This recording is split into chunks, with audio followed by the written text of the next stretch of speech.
Veprat e mira janë të pakufizuara, aq më tepër nëse ato shoqërohen me agjerimin e muajit të madhëruar të Ramazanit. Shkoi dikush tek profeti Muhammed, paqja qoftë mbi të, dhe e pyeti: "O i dërguari i Allahut, cila është vepra më e dashur tek Zoti?"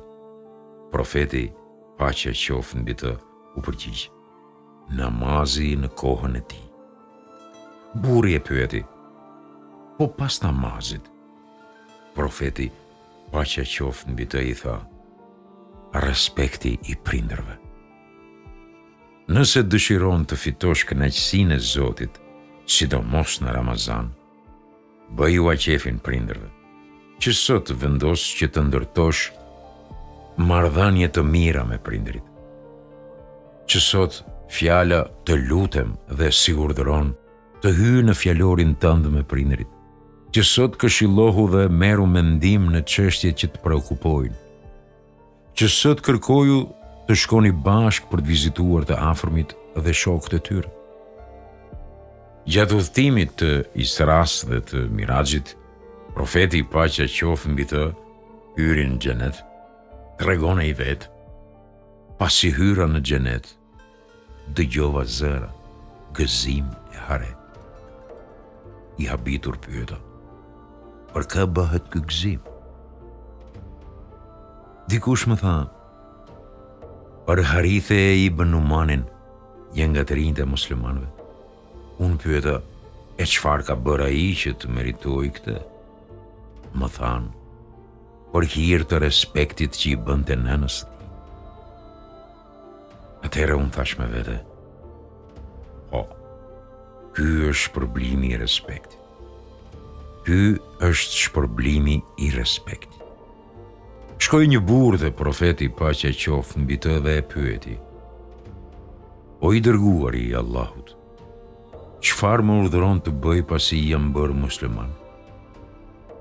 Profeti, paqja qoftë mbi të, ja ktheu: "Shko dhe respekto nënën tënde." Burri mori rrugën e kthimit, por kjo përgjigje sikur nuk e bindi, prandaj u kthye sërish te profeti, paqja qoftë mbi të, dhe e pyeti sërish: "O i dërguari i Allahut, çfarë më urdhëron të bëj pasi jam bërë musliman?"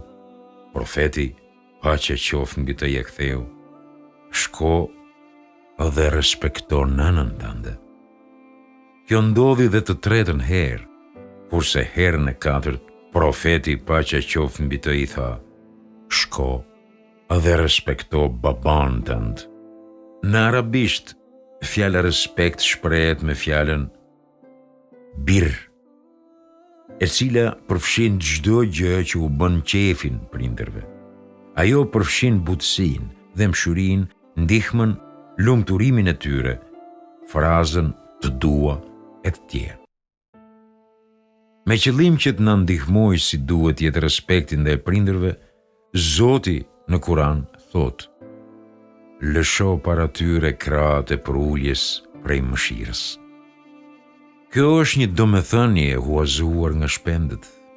Nëse dy shpend hyjnë në luftë me njëri tjetrin, në fund njëri prej tyre do të thyet dhe do të mundet. Shpendi i mundur bën një akt të çuditshëm me qëllim që të deklarojë humbjen. Ai e hap krahun dhe e lëshon atë në tokë. Me qëllim që krahu të jetë krejtësisht i shtrirë për tokë, ai ul dhe sqepin për tokë dhe qëndron në këtë gjendje përballë shpendit fitimtar.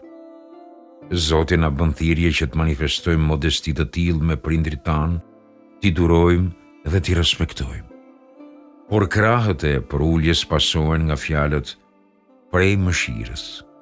Me këtë, sikur Zoti na thotë që edhe pse kërkohet modesti dhe respekt maksimal i prindërve, kjo nuk do të thotë që të depersonalizohemi, të mos kemi personalitetin dhe mendimet tona.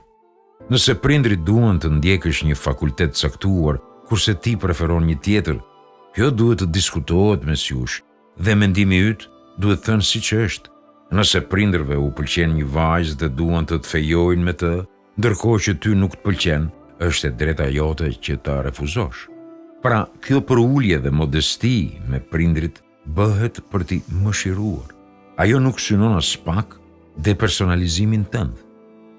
Zoti yt ka urdhëruar që të mos adhuroni askënd tjetër përveç atij dhe që të silleni mirë me prindrit.